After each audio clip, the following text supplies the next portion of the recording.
오늘의 말씀의 제목은 새 사람을 입으라입니다. 사도 바울은 우리가 지난번에 말씀에서 부르심을 받은 일에 합당하게 행하라고 그 에베소 교인들에게 권면을 했습니다. 부르심을 받은 일에 합당하게 행하는 것은 모든 겸손과 온유로 하고 오래 참음으로 사랑 가운데 서로 용납하는 삶을 사는 것을 말합니다. 이렇게 살아가는 그리스도인들이 삶의 모습에서 세상이 하나님의 사랑을 알게 된다는 것입니다. 이렇게 살아가지 않는 그리스도인들은 세상 사람들이나 하나님을 믿는 사람이나 구별이 없는 것이죠. 그래서 이렇게 살아감으로써 사람들이 그 사랑으로 함께 우리의 행실을 보고 같이 그런 구원의 삶을 살아갈 수 있는 것을 우리를 통해서 우리가 통로가 돼서 세상으로 들어올 수 있도록 그렇게 하기를 그렇게 권면한 겁니다. 우리는 그런 일을 위해서 하나님이 우리를 생명으로 우리를 부르신 것이라고 믿습니다. 부르심을 받은 일에 합당하게 행하지 않으면서 예수를 믿으라고 그래서 외친다는 것은 공연부를 하는 거나 마찬가지입니다. 삶으로 보여지지 않는 믿음, 행함이 없는 믿음은 아무 유익을 주지 못합니다.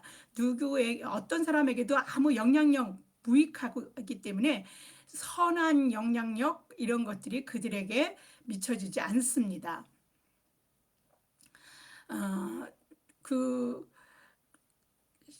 그래서 사도 야고보는 그 믿음이 능히 자기를 구원하겠느냐라고 말하면서 그런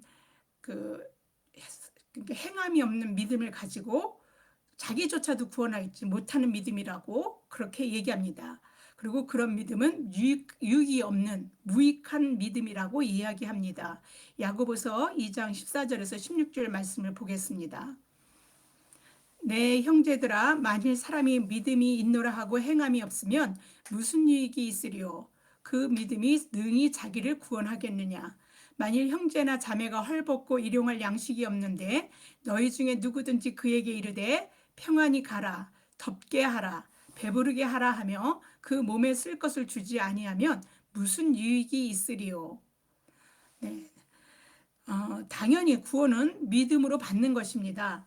행함으로 받는 게 아니라 믿음으로 받습니다. 그러나 모든 사람이 그 예수 그리스도를 믿는 믿음으로 구원은 받지만 그 믿음의 삶은 행위로서 그 믿음이 진짜 믿음인지 아닌지, 그가 구원받는 믿음에 있는지 아닌지 그런 행함이 바로미터가 되는 것입니다. 그래서 구원을 온전히 이루는 것을 우리는 행위로서 보게 될 수 있습니다. 야고보서 2장 20절에서 22절을 다시 보겠습니다. 허탄한 사람아, 행함이 없는 믿음이 헛것인 줄을 알고자 하느냐? 우리 조상 아브라함이 그 아들 이삭을 제단에 바칠 때에 행함으로 의롭다 하심을 받은 것이 아니냐? 내가 보거니와 믿음이 그의 행함과 함께 일하고 행함으로 믿음이 온전하게 되었느니라. 네, 그래서 우리가 그런 행함으로써 우리의 행위로서 구원이 온전하게 되는데, 그런 행함으로써 온전하게 될 수 있는 어떤 그 말을 사도 바울은 오늘 설교 본문 그 제목에 새 사람을 입으라 이렇게 말한 것이 온전한 그런 행위로 보여지는 사람으로 살아가라 이런 뜻에서 믿음이 행위로 드러날 수 있도록 그렇게 살으라는 그런 말씀이라고 볼 수 있습니다. 근데 새 사람을 어떻게 입을 수 있습니까? 새 사람을 사도 바울은 옷으로 비유해서 표현하고 있습니다. 옷은 그 사람의 어떠함을 표현하는 겁니다. 우리가 사실 그 옷을 입은 옷으로 대략 그 사람이 성향이나 취향, 어떤 그 사람의 모습들을 대략은 우리가 알 수 있는 좀 화려한 거를 좋아하는 사람이구나, 장식 같은 것들을 좋아하는 사람이구나, 단순한 걸 좋아하는구나, 심플한 걸 좋아하는구나, 이렇게 알 수 있습니다. 그리고 또 결혼식이나 장례식에는 또 그 상황에 맞춰서 옷을 입습니다. 옷은 상황에 따라 그 사람의 역할을 또 보여주기도 합니다. 법관은 법복을 입습니다. 의사나 간호사는 의사에 맞는, 간호사에 맞는 그 옷을 입어서 누구나 그 사람이 의사인 걸, 누구나 그 사람이 간호사라는 걸 우리는 알 수 있습니다. 군인은 군복을 입고 발레리나는 발레복을 입습니다. 군이 발레리나가 청바지를 입고 뭐 발레하지는 않지 않습니까? 그래서 또 군인도 군복을 입은 거 보고 금세 저 사람 군인이구나라고 우리는 알 수 있습니다. 그러면 예수 그리스도를 구주로 믿는 믿음으로 사는 그리스도인들은 어떻습니까? 누가 이 사람이 그리스도인 줄 알 수 있습니까? 그리스도로 옷을 입은 사람, 그러니까 이전에 옛사람의 하는 행실이 아니라 새 사람을 입은 사람, 그런 사람들을 보고 저 사람 그리스도인이구나, 이렇게 세상도 알 수 있는 것입니다. 세상과 그리스도인이 그러면 우리가 그리스도인이 어떤 옷을 입고 있을 때 세상이 저 사람 그리스도인이구나라고 알아볼 수 있을까요?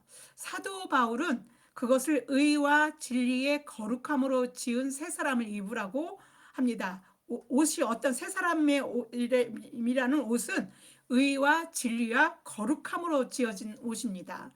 의와 진리의 거룩함에 새 사람이 입지 않으면 세상은 우리가 그리스도인인지 세상 사람인지 뭐 별반 다르지 않아서 구별하기가 쉽지 않습니다.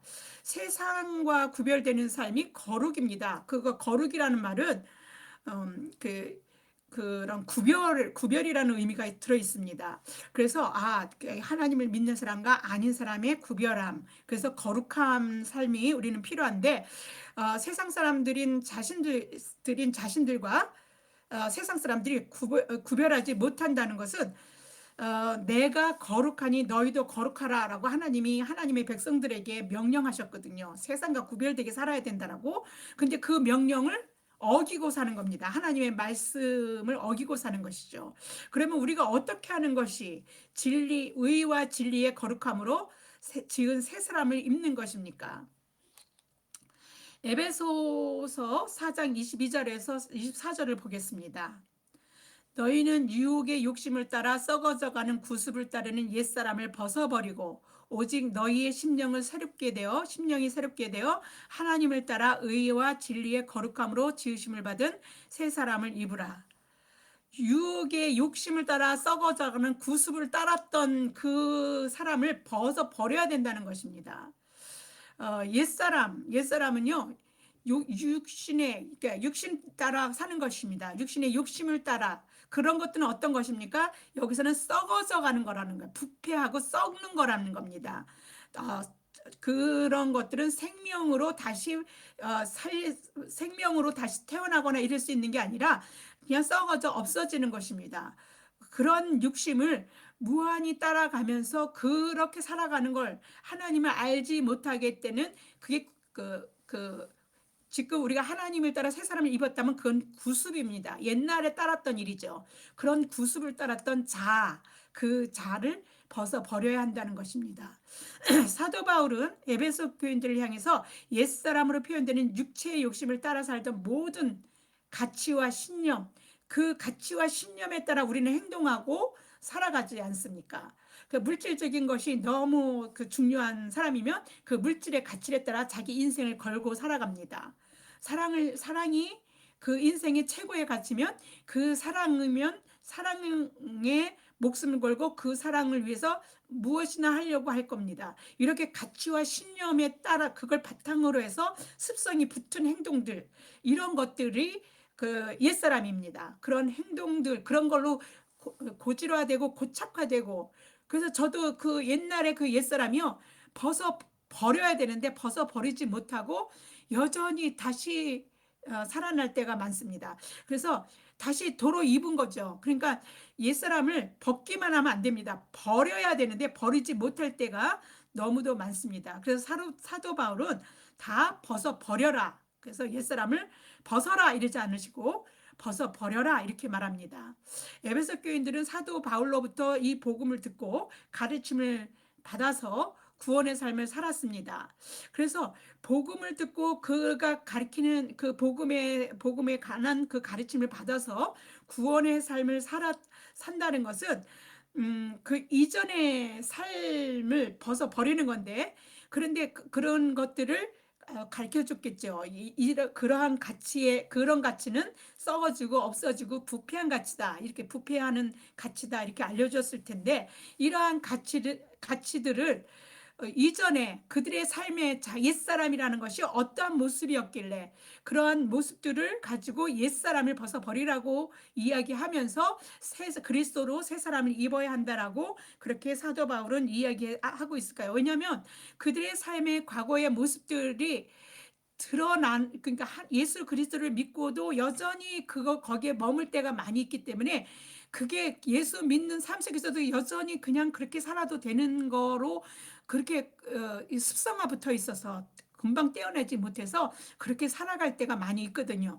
그래서 옛사람을 과감하게 조명시킵니다. 너희들이 과거에는 어떤 사람이었는가 하는 것들을 보여줘서, 즉 그 예수 그리스도를 믿는 사람들이 사는 삶의 삶과 과거에 예수 그리스도를 믿지 않고 살았던 옛사람, 이거를 비교해서 그 참 가치와 진정한 삶의 의미와 정말 생명이 살아나는 우리 삶이 사는 거, 생명으로 걸어가는 거, 생명을 얻는 거, 이런 것들의 삶이 어떤 것인지, 그 생명이 없는 거에는 가치가 없습니다. 거기다 아무리 가치를 많이 부여했다고 할지라도 거기에 생명이 없다면 그거는 일단 물질에 불과한 것입니다. 그런데 그러한 것들의 그 무가치함을, 그것을 온전한 삶의 인생의 가치로 여기고 그렇게 추종하고 쫓아갔던 세상 사람이 가는 그 흐름에 그냥 묻혀갔던, 흘러갔던 그런 옛사람, 그런 모습들을 이게 사도 바울은 오늘 권면 속에서 환하게 비춰 보여줍니다. 이런 옛사람이었다. 근데 이 옛사람을 예수를 믿었다면 벗어 버리고 온전하게 의와 거룩함의 새 사람을 입어야 되는 것이다. 이렇게 권면을 하는 것입니다. 그러면 그들의 옛사람, 우리는 그들을 지금 사도 바울은 에베소 교인들의 옛사람에 대한 얘기를 하고 있지만, 지금의 현재 우리가 예수 그리스도를 모르는 지금 현재의 그리스도의 가치, 믿음의 가치를 가지고 사는 사람이 아닌 삶의 모습하고 별반 다르지가 않기 때문에, 그것은 곧 우리가 예수 그리스도를 알지 못했던 이전의 우리 모습하고 똑같은 모습이라고, 그건 그때 그 시절의 에베소 사람들이지 우리는 아니야가 아니라, 우리는 상관이 없어가 아니라, 그것이 내 삶의 한 단면이었겠구나, 그게 내 모습을 직면해 보게 하는 거구나, 이렇게 우리는 이해하는 게 중요합니다. 그래야 우리는 그것을 바로 보고 그 무가치함을 벗으려고 하고 버리려고 하고 이렇게 노력을 해가면서 꾸준히 새 사람을 잡고 있고 살아가려고 할 것입니다. 에베소는요, 소아시아의 수도가 에베소가 아니에요. 버가모였는데도 불구하고 그 에베소는 수도 못지않게 굉장히 상업상의 그 교역의 중심지가 돼가지고 굉장히 부유한 도시였습니다. 그러니까 물질적인 풍요가 넘쳐나고, 거기다가 풍요와 다산의 여신 아데미를 순상하고 있었고, 또 거기에는, 그래서 우리는 물질을 가져보면 알잖아요. 더 큰 거, 더 많은 거. 우리가 25평을 살고 있으면 우리는 뭘 꿈꿉니까? 30평대를 꿈꾸고, 30평대를 살면 40평대를 꿈꾸는 게 인간들의 욕심입니다. 그러니까 물질적인 풍요가 있으면은요, 이렇게 많이 있으니까 우리는 이제 더 이상 물질적인 것보다 정신적인 거, 우리 영적인 것들을 추가자가 아닙니다. 더 많은 물질로 더 많이 먹고 쓰고 누리자, 이런 삶의 어떤 사람들이, 그 욕심의 소욕은 끝이 없습니다. 욕심은요, 그 바닥을 알 수 없다 그랬습니다. 그 정도로 사람들은 그 욕심을 향해서 달려가는 거거든요. 거기에 불을 붙이는 것처럼 아데미 여신을 순상한다는 건요, 그런 것입니다. 풍요와 다산으로 더 풍족하게 사람들을 그 욕망으로 끌어들입니다. 게다가 거기에서 섬기고 있는 여사제들이 다산 성적 행위로 공공연한 그 예배드리러 오는 자와 성적 행위를 통해서 하기 때문에 그런 그게 그냥 그거는 예배 드리는 거예요. 그것으로 신에게 예배를 드려서 더 풍성함을 얻게 하고 더 다산, 더 많은 복을 누리는 어떤 그런 걸 종용하고 있기 때문에 굉장히 성적으로 문란합니다. 그래서 이런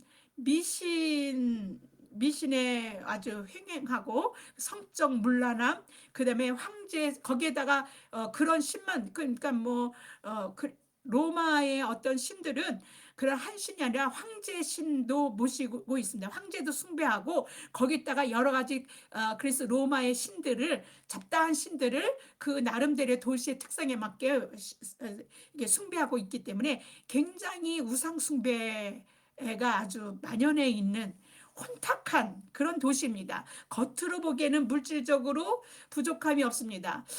저도 옛날에 어렸을 때는요, 먹을 게 이렇게 군것질거리가 별로 없어가지고 부엌에 들어가서 설탕 같은 거 이렇게 조금 이렇게 훔쳐먹는 식으로 이렇게 먹었던 기억도 있고 또 어쨌든 껌도 이게 어쩌다가 이제 그것도 한 통이 생기는 게 아니라 이렇게 형제들끼리 나눠서 반씩 먹게 될 때 그 껌을 갖다가 씹었던 껌을 벽에다 붙여놨다가 내일 또 먹고 며칠을 먹었었던 그런 기억이 납니다.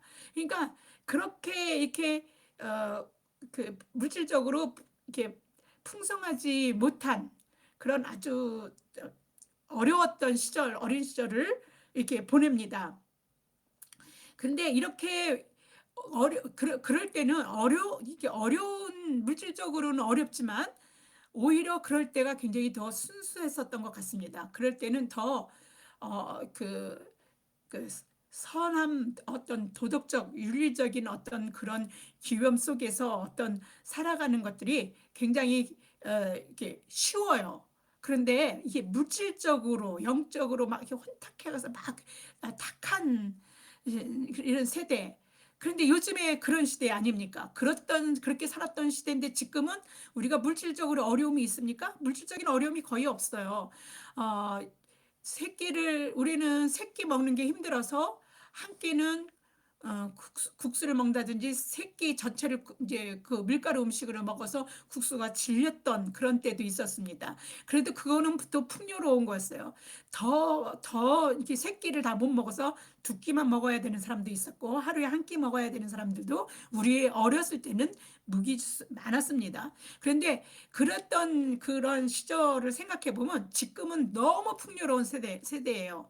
그런데 그때 그 어렸을 때 그렇게 껌을 그렇게 붙여놓고 먹었던 그런 시대보다 지금 그러면 풍요로움을 더 많이 누리면서 이제 이만큼이면 지금은 뭐 먹을 거를 냉장고에 쟁여놓고 먹고 있는 그런 시대인데도 불구하고 지금 이젠 됐다. 이제는 이 정도 먹고 살면 됐지.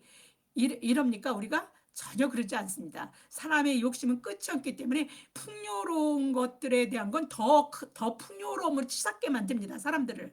그러니까 물질적으로 아무리 풍성해도 더 풍성한 어떤 그런 것들을 그래서 그 감사가 없는 거죠. 이거는 진정한 풍요함을 느끼지 못하는 것입니다. 그런데 그렇기 때문에 에베소 사람들이 그런 성향, 지금 현대 사람들하고 거의 뭐 다르지 않다라고 생각이 듭니다. 그래서 이런 걸 한마디로 말하면 뭐라고 얘기할까요? 방탕한 삶을 사는 거다. 이렇게 얘기할 수 있을 거라고 저는 생각을 합니다. 방탕한 술 취하고 뭐 막 이랬다고 그리고 막 돈을 펑펑 쓰고 막 이래서 미래를 생각 안 하고 살고 막 이래서 방탕하다라고 하기보다는 윤리적인 어떤 도덕 믿고 살아가는 삶의 기준이 없는 상태로 표류하고 살면서 그런 흘러가는 뭐야 세류에 그냥 그냥 몸담아서 그냥 살아가는 것입니다. 죄송합니다. 에베소 교인들이 예수 그리스도를 믿기 이전에 그들은 여느 에베소 사람들 있는 사람들과 그 이제 교인들한테 말하고 있는 거지 않습니까? 근데 그들이 그리스도인이 되기 이전에 여느 그리스도인 저기 에베소 사람들이 사는 사람들과 똑같은 그런 그들의 삶은 방탕한 삶이었습니다. 이와 같은 방탕한 삶을 사도 바울이 어떻게 이야기하고 있냐면 마음에 허망한 것으로 행하 허망함이라고 표현했습니다. 마음의 허망함. 그러니까 채워지지 않는 거예요. 아무리 더 많은 걸 갖는다고 하더라도 채워지지 않는 것이죠. 그래서 허망합니다.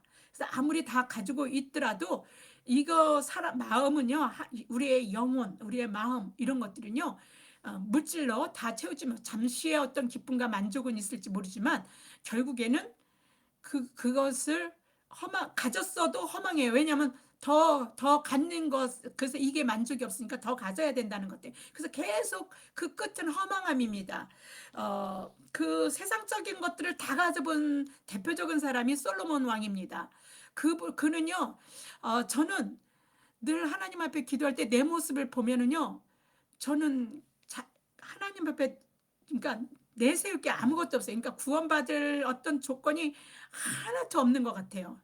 뭐, 어떤 지적으로도 또 어떤, 그러니까 사람들의 평가로 볼 수 있는 모습에서도 저는 평가 이하의 사람이고, 또 윤리적이나 뭐 어떤 이런 것에서 의로운 어떤 그런 도덕적인 어떤 측면에서도 저는 굉장히 속물적인 사람입니다.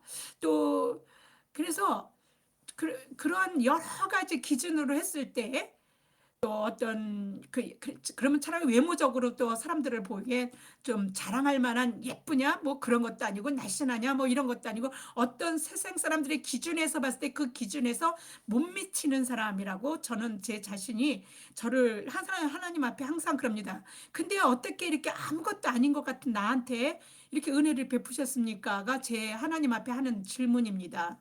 나 같은 걸 구원하여 어떻게 나 같은 걸 구원하셨습니까? 라고 하나님 앞에 질문을 하게 됩니다. 하나님 앞에 오게 되면요. 네, 그러니까 더 많이 어떤 그 가치 기준이 달라지다 보니까 그러한 어떤 더 많이 가진 것들에 대한, 더 많이 배운 것에 대한, 더 똑똑한 것에 대한, 더 잘난 것에 대한 그런 모든 세상적인 가치 기준이 그게 아무것도 아닌 것이 돼요. 근데 그래, 앞에 오기 전까지, 주 안에 있기 전까지는 우리는 그게 다라고 생각하고 계속 추구합니다. 그래서 더 젊어져야 되고 더 젊어 보이면 더 예뻐졌다 주림 없어 보인다 이러면 그냥 기분이 헛말이라도 기분이 좋습니다. 이렇게 우리는 계속해서 그러한 삶을 살아가는 것입니다. 허망함을 좀 쏟습니다. 그런데요, 솔로몬 같은 경우는요, 인물도 잘났습니다. 또 그는요, 지적으로도 아주 백과사전 같은 거, 동식물에 대해서도 아주 대단해서 그런 걸 사전을 만들어낼 정도로. 그다음에 전도서처럼 이렇게 격언 같은 거 사람들에게 어떻게 살아라고 충고해주고 격언들을 만들어낼 정도로 또 말씀도 그러니까 글도 잘 쓴다는 거죠. 또 그 지적인 거 실력이나 이런 것도 좋고 그리고 거기다가 왕입니다. 물질도 너무 많습니다. 물질도 너무 많고 그죠? 그 이스라엘 나라가 다 자기 것이지 않습니까? 어떻든 간에 마음먹은 대로 다 할 수 있는 사람입니다. 그가 가지지 못한 건 없는 것 같아요. 부인하고 처첩만 해도 일반 사람들이 갖기 힘든 숫자의 그 사람들을 부인과 처첩으로 거느렸습니다. 어떻든 간에 이제 일반 사람하고 비교할 수 없는 사람으로서는 가장 많이 모든 걸 다 채우고 가졌던 사람입니다. 근데 그 사람 입에서 무슨 말이 나왔습니까? 헛되고 헛되고 헛되니 헛되다. 그 헛되다란 말을 그 사람이 한 말은 헛되다는 것입니다.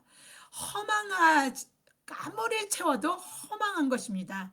마음의 허망함을 채우고 사는 것입니다. 그래서 과거의 옛사람을 이렇게 마음의 허망한 것으로 행함으로 너무도 잘 나타내고 있지 않습니까? 그렇게 표현했습니다. 에베소 교인들의 옛사람, 마음에 허망한 것을 행하고 살았던 그 옛사람, 우리의 옛사람도 바로 그런 사람들이 우리의 옛사람이지 않습니까? 그런 옛사람하고 이제 예수 그리스도를 믿고 사는 예수 그리스도로 옷을 입은 새 사람, 이걸 비교해서 그리스도인답게 살아가도록 이제 사도 바울이 권면하고 있습니다. 우리가 우리 과거를 알지 못하면 지금 현재 우리 모습을 제대로 판단하거나 볼 수 없습니다. 그래서 믿기 이전에 우리 모습은 어땠는지, 또 그리고 그러면 지금 믿는 우리의 모습은 어때야 하는지, 이런 것들을 비교하면서 그 삶이, 그래서 나는 이전에 하나님을 믿기 이전에, 그리스도 안에 있기 이전에 밖에 있을 때의 나의 모습하고 그때는 생각하기도 싫습니다.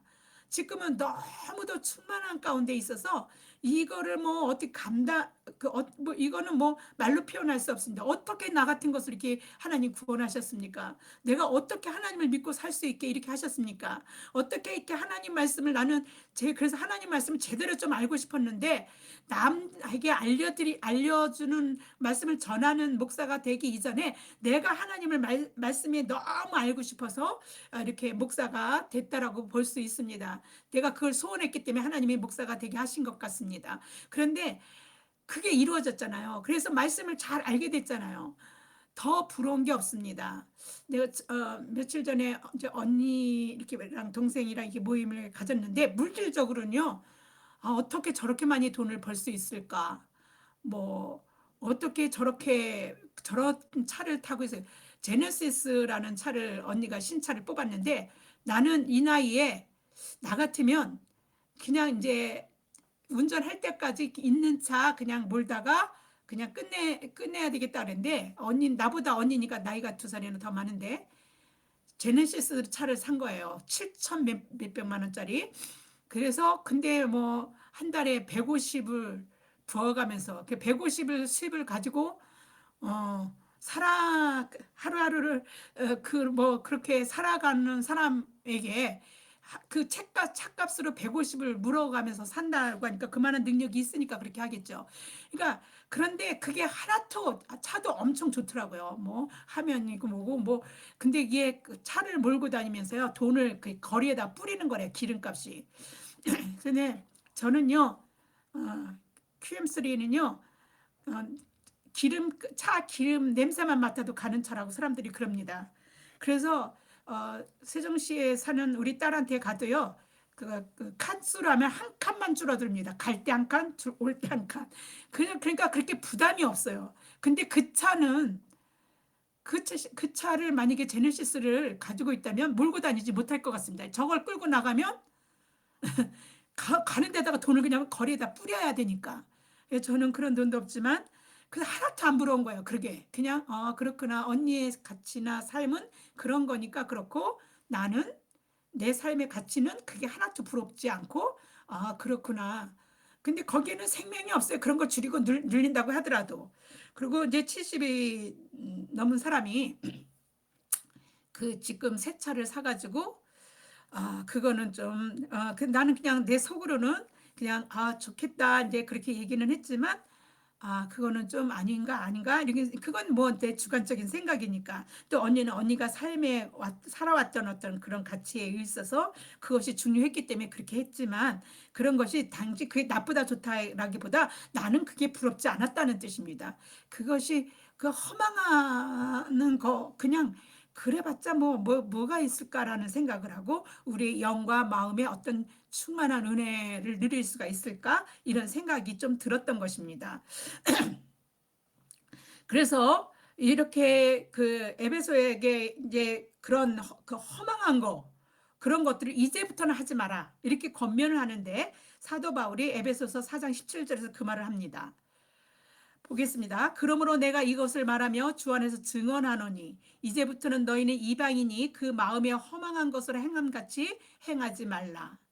하나님을 알기 이전, 하나님 주 안에, 주 밖에 있는 사람들, 하나님 밖에 멀리 있던 자들을 이방인이라고, 그 이스라엘 사람들의 유대인의 사람들은 다 그들이 이방인인데, 그런 이방인들이 행하는 허망한 것들, 우리가 과거에 예수 그리스도 알지 못할 때 행하던 허망한 것을 그런 행함을 행하지 마라. 그런 것 같은 허망한 행위를 하지 마라. 그럽니다. 허망에 대한, 뭐 다 아는 말이겠지만 헬라어 마타이오테티는요, 때때로 사실은요, 우상숭배랑 성경에서 이야기할 때는요, 우상숭배랑 관련돼서 사용합니다. 하나님을 알지 못하고 헛된 것, 단지 그냥 헛되다는 것이 아닙니다. 하나님을 알지 못하고 헛된 것에 욕망을 가지고 무익하고 공허한 방향으로 삶을 살아가는 것, 이것이 허망한 것으로 행함입니다. 허망한 것으로 행함을 세번역 성경은요, 허망한 생각으로 살아가는 것, 이렇게 풀어서 말합니다.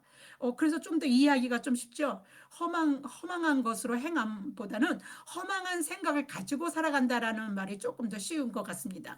사도 바울은 허망한 생각으로 살아가는 모습을 이렇게 그리고 있습니다. 에베소서 4장 18절에서 19절입니다.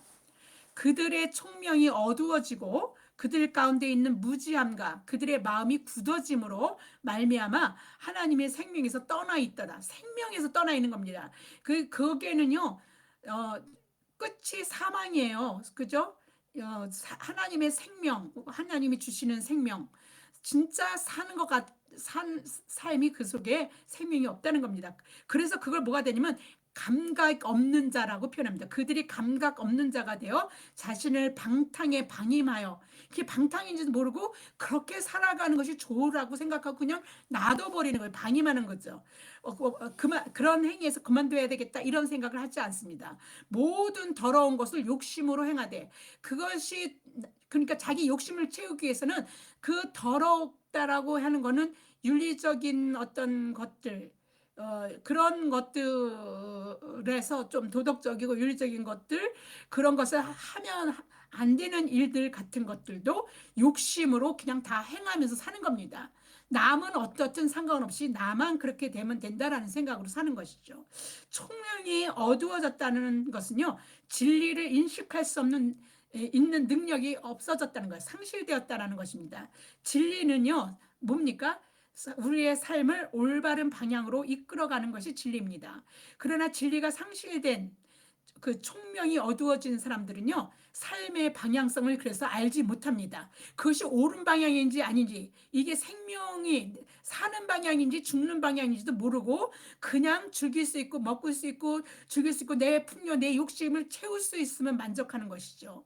그래서 그것을 방향성을 잃는 거가 뭡니까? 혼돈이지 않습니까? 그래서 혼돈의 삶이고 하나님의 생명에서 떠나 있는 삶을 사는 것이라고 할 수 있습니다. 하나님은 모든 생명에게 생명을 주시는 생명의 근원이 되시는 분이십니다. 하나님 없이 우리는 살 수 없습니다. 존재할 수 없습니다.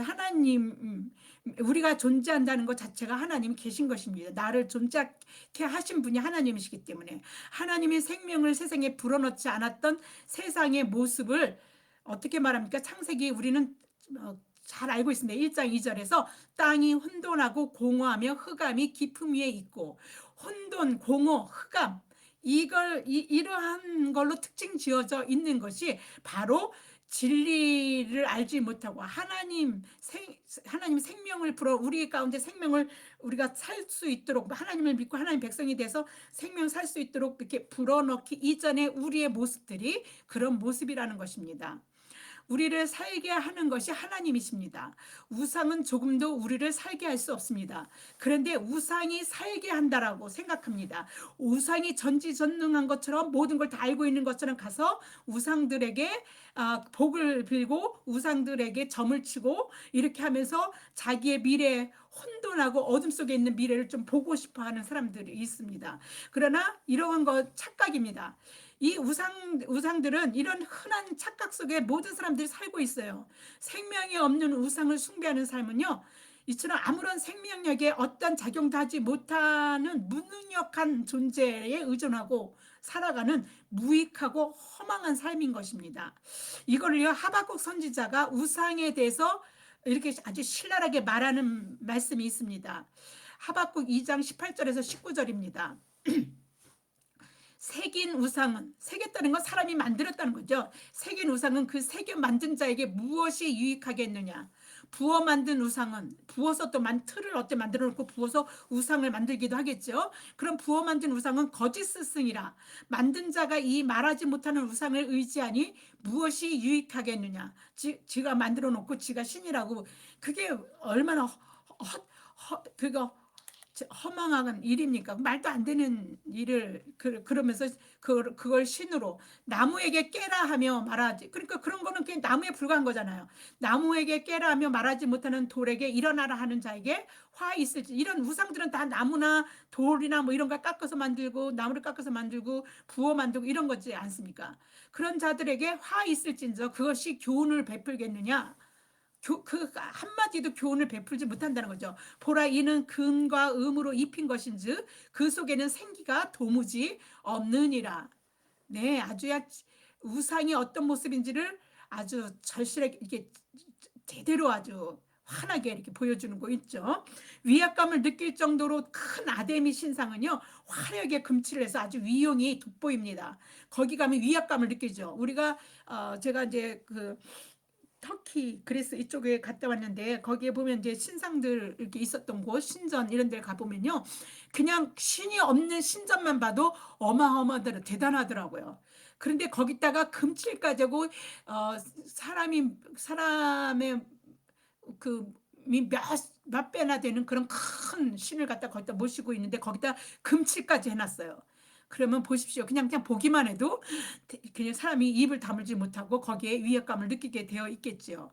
그런데 어, 그런 것들도 결국은 뭐예요? 사람이 만든 것에 겨우 불과한 것이라는 겁니다. 신전에 있는 어떤 신상도 옛날이나 오늘이나 늘 많은 사람들의 그 삶의 자리를 그 차지하고 휘두르는 그 신이 돼버린 돈도 권력도 그런 것들 전부 다 뭡니까?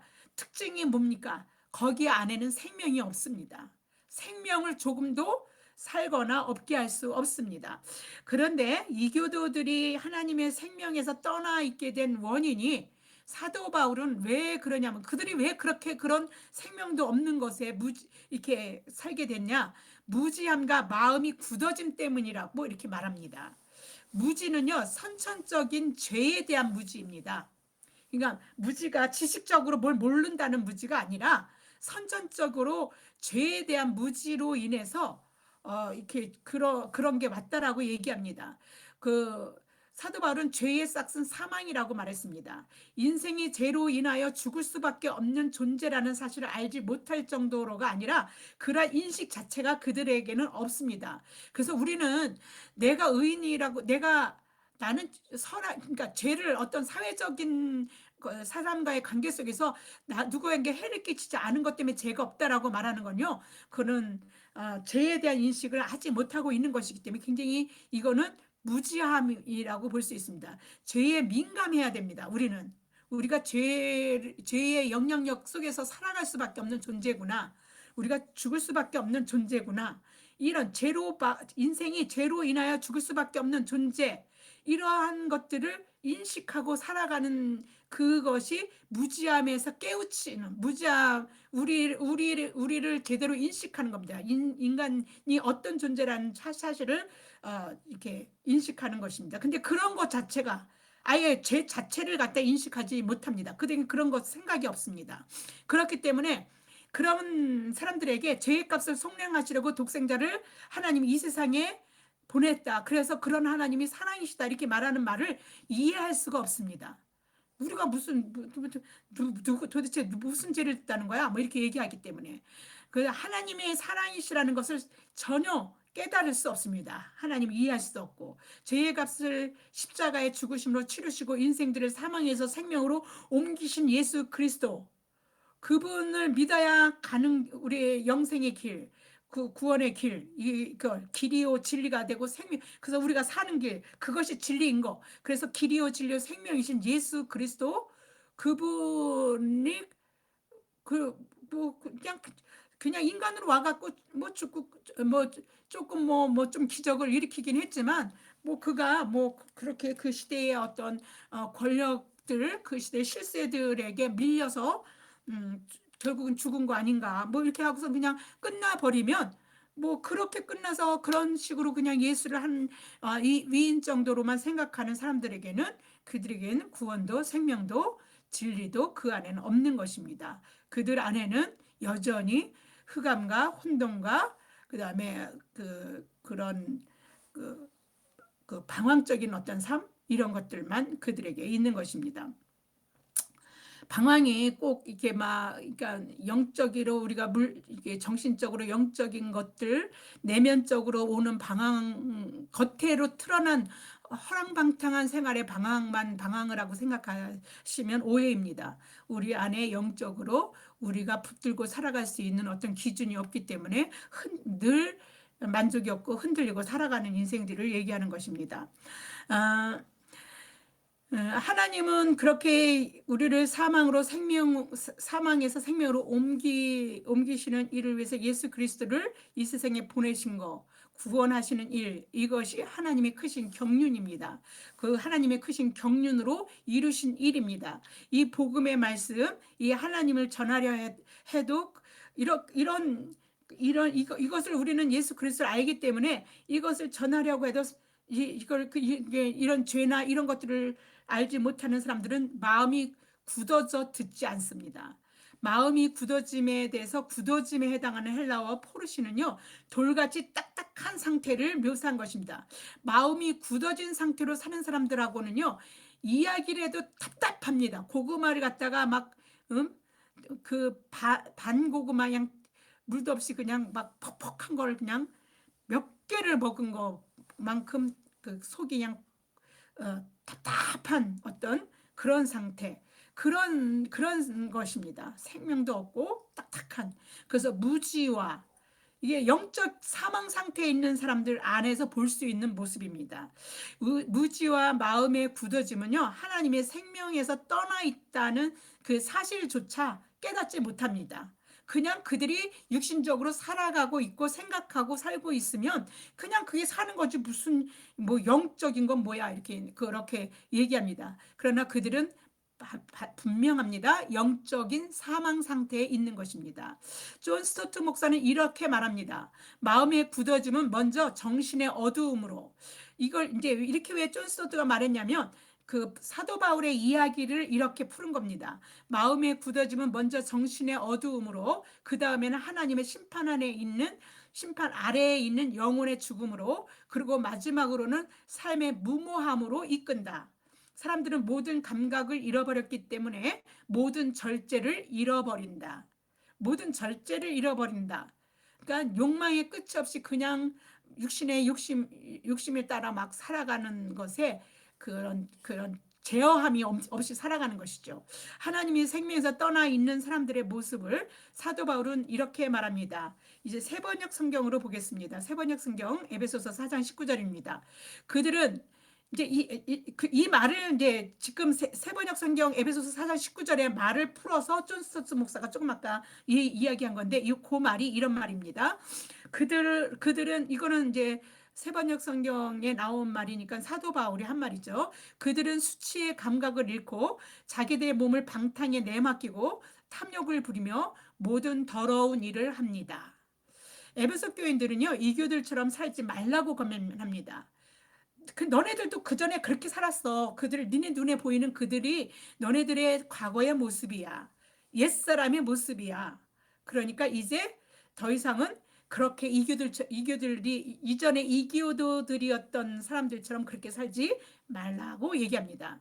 왜냐하면요, 그리스도인들은 그리스도를 수치의 감각을 잃고 자기들의 몸을 방탕에 내맡기고 탐욕을 부리며 모든 더러운 일을 하는 그와 같은 것을 하지 말라고 배우는 거. 그러니까 그렇게 사는 일을 배우지 않았기 때문입니다. 그렇게 살으라고 배우지 않았어요. 그들은 그리스도를 배웠습니다. 그리고 그리스도를 들었고 그리스도를 가르침을 받았습니다. 그리스도를 배운다는 건요, 그리스도에 대해 배우는 것 그 이상을 얘기하는 겁니다. 예수님이 뭐 하나님의 아들이고 그걸 배운다는 게 아니라 그가 사는 삶, 이 땅에 오셔서 살았던 그 삶의 모습, 그 가치의 모습, 하나님께 온전히 순종하고 그 말씀대로 살았던 그 모습, 생명으로 걸어가셨던 그 모습, 그 사랑으로 실천해 나간 그 모습, 자신을 겸손함으로 내어 맡겨서 그렇게 다른 사람 살려가는 그 모습, 그 모습대로 닮아가는 것, 그것을 그리스도를 배운다라고 얘기할 수 있는 것입니다. 그것을 그리스도로 옷을 입었다, 이렇게 얘기할 수 있고, 그것을 새 사람을 입은 모습이라고 할 수 있습니다. 에베소 교인들이 배운 그리스도는요, 이전에 그리스도들이 였을 때의 삶과는 완전히 그래서 가치가 정반대되는 것입니다. 옛사람은 이전의 가치 기준이고요. 옛사람의 가치 기준은 육신의 유혹의 욕심을 따라 사는 것이었습니다. 유혹의 욕심을 따르는 게 뭐예요? 육체의 소욕대로 우리가 욕심대로 소욕대로 살아가는 것입니다. 육체의 소욕대로 사는 육체의 행실들은요, 그 환히 드러나는 일들이에요. 이렇게 보면 저 사람이 육신대로 사는구나, 육체의 소욕대로 되는 거나 은밀하지 않습니다. 이게 딱 우리가 보면 알 수 있습니다. 그들이 옷은 옛사람의 옷을 보면 아는 거죠. 하나님 나라를 그래서 유업으로 받지 못한다고 사도 바울은 말합니다. 하나님의 생명이 그 안에 있지 않는 삶입니다. 그래서 사도 바울은요, 그리스도를 전파하고 가르치면서 이런 일을 어떻게 해야 됩니까? 경계해야 된다라고 말합니다. 갈라디아서 눈으로 드러나는 육체의 행실로 환히 드러나는 그런 일들을 갈라디아서에 그게 어떤 겁니까? 그럴 수 없습니다. 환히 드러나기 때문에. 그래서 사도 바울도 분명하다고 말했습니다. 한번 볼까요? 갈라디아서 5장 19절에서 21절입니다. 육체의 일은 분명하니 곧 음행과 더러운 것과 호색과 우상숭배와 주술과 원수 맺는 것과 분쟁과 시기와 분냄과 당짓는 것과 분열함과 이단과 투기와 술취함과 방탕함과 또 그와 같은 것들이라. 전에 너희에게 경계한 것 같이 경계하노니 이런 일을 하는 자들은 하나님의 나라를 유업으로 받지 못할 것이요. 앞에서 분명하게 말이죠. 육체의 일은 분명하니. 네, 우리가 아니 어떤 일인데요? 우리는 잘 모르겠는데요. 그러지 못합니다. 그냐면 그런 옛사람의 옷을 입고 있으면 옷으로 그 사람을 평가하듯이 그 옷을 입고 있는 사람들을 보면 이게 유혹의 욕심을 따라 썩어져가는 구습의 사람인지 아닌지 우리가 보여진다는 것입니다. 그러므로 그리스도로 옷을 입는 새 사람은 그런 옛사람을 벗어 버려야 되는 겁니다. 옛사람을 벗지 않고 새 사람을 입을 수는 없습니다. 칼빈은 옛사람은 죄로 인해 하나님의 형상을 잃어버린 그리스도를 알지 못하는 인간이다라고 했습니다. 그리스도로 옷을 입은 새 사람은 하나님의 형상을 회복한 사람입니다. 옛사람을 입은 상태에서 그 위에다가 새 사람을 입을 수 절대 없습니다. 옛사람은 하나님의 형상을 잃어버린 그런 사람이고 새 사람은 하나님의 형상을 회복한 정반대의 사람이기 때문에 그렇습니다. 양립할 수 없는 것들이 있지 않습니까? 빛과 어둠, 옛사람과 새사람을 동시에 공존해서 우리가 잊고 있을 수는 없는 것입니다. 하나님의 형상을 잃어버린 존재이든지 아니면 하나님의 형상을 회복한 존재이든지 우리는 그 둘 중에 하나여야 하는 것입니다. 그러므로 하나님의 형상을 회복하기 위해서 반드시 어떻게 해야 됩니까? 옛사람을 벗어 버려야 하는 겁니다. 하나님의 형상을 온전히 회복하여서 삶으로 본을 보이신 분이 누구십니까? 바로 예수님이십니다. 하나님의 형상의 회복은 우리가 예수 그리스도를 본받으면 됩니다. 예수 그리스도의 옷을 입으면 됩니다. 그리스도인은 그리스도를 배우고 듣고 가르침을 받아 새 사람의 옷을 입은 사람입니다. 옛사람을 벗어버리는 거는 사실 딱 말하면 회개인 겁니다. 회개. 이전의 가치와 욕심을 따라 살던 모든 생활 방식에서 완전히 회개라는 것은요, 돌아서는 거거든요. 그러면 어디에서요? 이전의 가치와 욕심을 따라 살던 모든 생활 방식에서 완전히 돌아서는 겁니다. 그것이 회개인 겁니다. 자기 중심적인 삶에서 하나님 중심적인 삶으로 돌아서는 것입니다. 육신으로 따라 살던 삶을 성령이 우리 가운데 임하시고 우리를 인도하시는 대로 주의 말씀 따라 하나님의 말씀 따라 살아가는 삶으로 돌아서는 것입니다. 자신이 삶의 주인이라고 생각하고 자기 주장을 폈던 삶에서 자신의 삶의 주인이 하나님이라고 생각하고 하나님이 인도하심을 따라 살아가려고 하나님 말씀에 순종해 살아가는 거, 그게 바로 누굽니까? 하나님을 따라 사는 것이고 그리스도로 옷 입고 새 사람의 옷을 입고 살아가는 것입니다.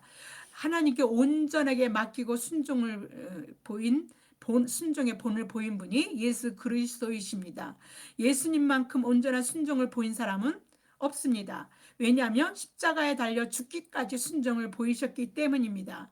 순교자들 중에 예수님을 따라서 이제 그 순종의 본을 보여서 순교자가 되신 분도 있지만, 그렇게 온전히 생명을 살리기 위해서 순종의 본을 보이신 첫 번째 첫사람, 그것은 바로 예수 그리스도이신 것입니다. 자신의 죗값으로 죽으신 것이 아니고 모든 사람에게 생명을 주시려고 죽으심으로 온전한 순종을 보이셨기 때문에 순종의 본은 우리가 예수 그리스도라고 볼 수 있습니다. 빌립보서 2장 8절입니다. 사람의 모양으로 나타나서 자기를 낮추시고 죽기까지 복종하셨으니 곧 십자가에 죽으심이라. 이렇게 회개를 한번 복귀했어요. 순전한 기독교라는 책에서 C.S. 루이스는 회개란 하나님께 돌아간다는 것이 어떤 것인지를 보여주는 하나의 표현법일 뿐이다, 이렇게 얘기합니다. 우리는 옛사람을 벗어버리는 것 같아도 어느샌가 그러니까 그런 표현을 옛사람에서 한 번만 이렇게 돌아갔다고 완전한 회개가 일어나는 게 아닌 것입니다. 옛사람으로 옷을 입고 있는 자신의 모습을 우리는 매일매일 옛사람을 벗어버린 것 그래서 회개했는데도 또다시 또 옛사람의 옷을 입고 있는 자신의 모습, 다시 죄를 짓는 우리의 모습을 계속 마주하게 됩니다. 습성이 하루아침에 손바닥 뒤집듯이 이렇게 확 뒤집어지는 것이 아닙니다. 바뀌어지는 게 아닙니다. 사망이 사람들을 주장하는 죄, 다시 말해서 원죄는요, 하나님께서 죄 십자가의 죽으심으로 해결하셨습니다. 그래서 그거는 날마다 씻을 필요는 없지만 세상의 산란, 죄가 이렇게 다스리고 있는 죄의 세상에 살아가느냐, 사람은 죄의 습성을 완전히 벗어날 수는 없습니다. 날마다 씻어내야 하는 것입니다. 회개해야 하는 것이죠. 하나님은 예수님은요, 제자의 발을 씻겨주시면서 이와 같은 것들을 제자들에게 가르쳐 주셨어요. 그렇게 해야 된다는 것을. 예수님이 제자들과 마지막 유월절 식사를 하셨습니다. 아마도 곧 당신이 어떻게 이제 죽으실 줄을 이제 이미 아시고 계셨기 때문에 마지막으로 제자들에게 당신의 손수 씻겨주는 것으로 이렇게 사랑도 나타내시기도 하시지만 가르침을 주시기 위해서 제자의 발을 씻기고 있습니다.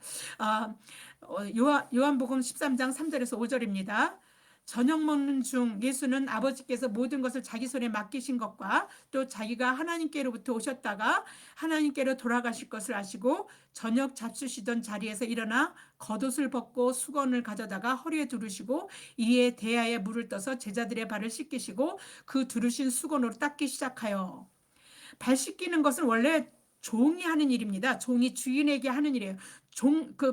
발 씻기는 종은요, 종들 중에서 제일 하급 종이 하는 것입니다. 제자가 스승에게 발을 씻기는 행동도 있을 수가 없는 시절에 스승이 제자의 발을 씻기겠다는 겁니다. 베드로는 자기 차례가 됐을 때 베드로는 완강하게 그래서 거부합니다. 이거는요, 그러니까 어떻게 자기 스승이 내 발을 씻겨드릴 수가 있을까? 종도 저 밑에 있는 종이나 하는 그런 허드렛 일을 어떻게 예수님께 자기 몸을 이렇게 맡기면서 예수님이 하라고 하셨는 진심을 가지고 예수님 존경하는 마음으로 제자는 베드로는 자기 차례가 됐을 때 완강히 거부한 것입니다. 자기가 오히려 씻겨드릴지언정 예수님이 자기 발을 씻겨드린 건 정말 있을 수 없는 일이라고 생각했겠죠.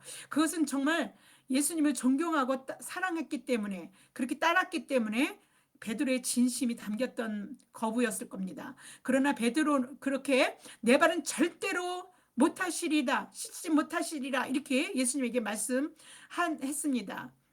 그렇게 얘기한 베드로에게 예수님이 이렇게 말씀하십니다.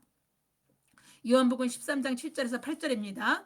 예수께서 대답하여 이르시되 내가 하는 것을 내가 지금은 알지 못하나 이후에는 알리라. 베드로가 이르되 내 발을 절대 씻지 못하시리이다.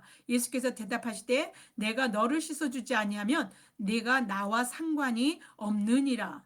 나와 상관이 없다. 그러니까 예수 그리스도로 이제 완전히 옷을 입은 사람으로 사는 게 아니라는 거잖아요. 예수님이 당신과 상관이 없다라고 말씀을 하시자 절대 내 발은 씻길 수 없습니다. 이렇게 말했던 베드로가요. 발만이 아니라 손과 머리도 씻어달라고 합니다. 상관이 없다고 하니까. 그러면 예수님하고 온전한 상관관계 있게 하려면은 그래야 되나 보다 생각을 했던 것 같습니다. 그러나 이렇게 말하는 베드로에게 예수님이 또 말씀하십니다. 요한복음 14장 10절입니다. 예수께서 이르시되 이미 목욕한 자는 발밖에 씻을 필요가 없느니라. 온몸이 깨끗하니라. 너희가 깨끗하나 다는 아니니라 하시니, 하나님은요, 예수님은요 하나님이시 때문에 베드로가 어떻게 나올지 그 성향을 보고 다 아신 것 같습니다. 그래서 이런 일을 통해서 제자들에게 가르침을 주는 거예요. 그래서 원죄는 그 목욕한 자, 그러니까 원죄는 씻김을 받지만, 그러나 이제 날마다 짓는 죄는 매일매일 씻어야 한다는 것들을, 이제 예수를 믿었으니까, 우리는 구원받았으니까, 우리는 이제 구원받으니까 다른 거야. 아니 뭐 죄를 지을 수 있는 걸 뻔히 알면서 우리는 구원받은 자야. 뭐 이러면서 그 죄의 이제 무관한 것처럼 원죄에 대해서 구원받았으니까 원죄에 대해서 그런 원죄를 매일매일 일상에서 우리가 죄를 지을 수 있는 어떤 가능성에 대해서 발을 씻어야 되는 것을 비유로 해서 예수님이 이렇게 가르침을 줘야 했었던 것 같습니다. 세상에 남겨져서 세상을 어떻게 살아야 되는 자들의 삶을 잘 가르쳐 주시기 위해서 이렇게 이런 발을 씻기시는 거로 사랑도 표현하시지만, 제자들을 어떻게 섬기고 사랑하는지 이게 더 윗사람이 아랫사람을 섬기는 것에 대한 본을 또 보이시겠지만, 또 이렇게 죄의 관계에 대해서도 매일매일 회개하고 살아야 된다는 것을 말씀하시기 위해서 이런 말씀을 하신 것 같습니다. 유한한 존재인 인간이 자신의 힘만으로 이 세상을 살아가는 것, 그리고 온전하게 의인으로 죄 안 짓고 사는 것, 이런 것들은 있을 수 없습니다. 그래서 매일매일 씻어야 하는 것입니다. 우리는 그런 한계성 속에서 우리는 살아가는 인간인 것들을 절감하며 살아갑니다. 그리고 그 한계의 끝은 뭡니까? 죽음이라고 봅니다. 인간은 죽을 수밖에 없어요. 어느 누구도 죽음을 극복하고 이길 수는 없습니다. 그러나 그러한 상황에서 어찌하든지 제대로 자기 입지를 세우면서 살아가려고 인간들은 안간 힘을 쓰고 더 끝까지 어떻게든지 더 오래 살고 싶고 더 죽지 않고 싶고 그렇게 살아갑니다. 그래서 그런 안간힘 속에서 분함과 노염과 악의와 비방이 어느 정도는 표현의 차이만 있지 이 세상 속에서는 누구에게나 있습니다. 그래서 그런 것들에 조금 나는 거기서 나는 구원받아서 이제 나는 화도 안 내. 나는 죄도 안 져. 이렇게 할 수 있는 사람이 아무도 없다는 겁니다. 예수 그리스도를 믿고 구원받은 삶을 사는 사람은요, 그러한 한계 상황인 세상에서 그들도 살고 있는 것입니다. 그런데 그런 사상 속에서 그런 걸 회개를 통해서 그러한 그 죄의 가벼움을 그걸 벗어날 수 있도록 이렇게 하나님으로부터 그러한 삶을 그렇게 매일 덕지덕지 죄를 더하고 죄를 더해서 죄로 아주 찌들어 사는 삶이 아니라 날마다 우리가 그리스도로 새 옷을 갈아입듯이 계속 입으면서 그렇게 살아갈 수 있는 것입니다. 하나님을 믿는다는 것, 구원을 받는다는 것, 영생을 산다는 것은요, 자신의 힘을 의지해서 살던 옛사람과 그 행위를 벗고 새 사람을 입고 살아가는 것을 말합니다. 이 새 사람은 하나님의 형상을 따라 지식에까지 새로워진 그런 사람입니다. 골로새서 3장 8절에서 10절을 보겠습니다. 이제는 너희가 이 모든 것을 벗어버리라. 곧 분함과 노염과 악의와 비방과 너희의 입에 부끄러운 말이라. 너희가 서로 거짓말하지 말라. 옛사람과 그 행위를 벗어버리고 새 사람을 입었으니 이는 자기를 창조하신 이의 형상을 따라 지식에까지 새롭게 하심을 입은 자니라. 네, 하나님의 형상을 따라 지식에까지 새로워진 새 사람은 오직 심령을 새롭게 되어야지 입는 옷입니다. 그 새 사람이라는 옷은 심령이 새로워져야 돼요. 근데 그 심령이 뭡니까? 우리의 사람의 영과 마음인데, 그것은 우리가 우리의 힘으로 할 수 있는 게 아닙니다. 누구나 우리 자신의 의지로 새롭게 될 수 있다라고 생각할 수 있겠지만, 내가 그래야지 말아야지. 그래도 우리가 우리 결심과 뜻대로 의지대로 할 수 있는 게 아니라 영과 마음은요, 성령에 의해서 새롭게 될 수 있는 겁니다. 성령은요, 그리스도로 옷 입은 사람들이 우리 안에서 우리를 이끌어갈 때 이렇게 이끌어갈 수 있을 때 역사하시는 영이십니다. 하나님으로 그리스도를 영접하지 않은 사람은 성령이 역사하지 않습니다. 성령이 새롭게 우리를 역사해 가는 것인데, 새롭게 되어라는 말 자체도 헬라어의 그 아나네우스 다이라는 말인데, 현재 부정사 수동태 형태입니다. 수동태라는 건 스스로 내가 새롭게 될 수 있다는 게 아니라 뭔가에 의해서 새로워진데, 그게 누굽니까? 성령에 의해서 새로워지는 겁니다. 그래서 성령에 의해서 날마다 계속적으로 새로워져야 하는 것을 말하는 것입니다. 내가 회개했으니까 또 새로워진 거지, 이게 아니라는 것입니다. 회개도 성령에 의해서 우리가 회개할 수 있도록 하나님 우리 마음을 도우시는 것입니다. 디도서 3장 5절입니다. 우리를 구원하시되 우리가 행한 바 의로운 행위로 말미암지 아니하고 오직 그의 긍휼하심을 따라 중생의 씻음과 성령의 새롭게 하심으로 하셨나니. 네, 우리가 이게 중생하는 거, 새로 태어나는 거, 거듭나는 거, 날마다 그렇게 거듭나는 것이 이제 우리가 씻음으로 표현하는데, 그런 것들과 그 성령이 새롭게 하심으로 우리가 그렇게 할 수 있다는 겁니다.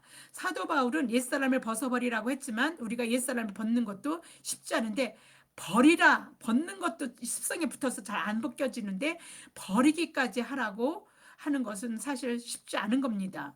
습성이 붙어 있기 때문에 그렇습니다. 그렇지만 그리스도를 알지 못하고 살던, 그러니까 유혹의 욕심을 따라 썩어져가는 구습을 따랐던 삶에 길들여 있던 우리의 옛사람은 벗었다가도 우리가 또 이게 주워 입게 됩니다. 그런데 우리는 그래서 우리가 스스로 우리의 의지는요, 벗었던 걸 다시 주워 입는 꼴입니다. 성령이 도와주셔야 합니다. 우리는 우리가 성령에 의해서 날마다 오직 심령을 새롭게 하기를, 그래서 하나님께 간구해야 됩니다. 우리 힘이 안 되니까. 우리 그리스도인들은 의와 진리의 거룩함으로 지으심을 받은 새 사람을 입고 하나님의 새 창조의 세계를 사는 새로운 피조물입니다. 세번역 성경에서 그 말을 좀 쉽게 여러분들에게 말씀을 마치겠습니다. 에베소서 4장, 세번역 성경 에베소서 4장 21절에서 24절입니다. 여러분이 예수 안에 있는 진리대로 그분에 관해서 듣고 또 그분 안에서 가르침을 받았으면, 여러분은 지난날의 생활 방식대로 허망한 욕정을 따라 살다가 없어질 그 옛사람을 벗어버리고 마음의 영을 새롭게 하여 하나님의 형상을 따라 참 의로움과 참 거룩함으로 지으심을 받은 새 사람을 입으라. 기도하겠습니다. 참 좋으신 하나님 아버지, 말로 다 할 수 없는 하나님의 은혜를 감사를 드립니다. 우리는 다 육신의 정욕에 이끌려 사는 것은 그 정욕에 이끌려서 우리 그 모든 어떠한 그 형상, 어떤 모든 것, 육신의 정욕에 끌려 사는 것은 형상만 갖추고 있는 건 우상이 아니라 그런 모든 것이 사실은 우상 숭배입니다. 이런 거를 말씀 속에서 깨닫게 해주신 아버지 하나님께 감사를 드립니다. 하나님의 형상을 잃어버리고 무익하고 허망하게 살았던, 그게 우상 숭배인지도 모르고 살았던 그 옛사람을 가감하게 벗어버리고 하나님의 형상을 따라 참 의로움과 참 거룩함으로 지으심을 받은 새 사람을 입고 날마다 그렇게 살아갈 수 있도록 성령님 우리 안에 내주하여 주시고, 우리를 주장하여 주시고, 우리를 인도하여 주시옵소서. 이 모든 말씀으로 주 예수 그리스도 이름 받들어 감사하며 기도드립니다. 아멘.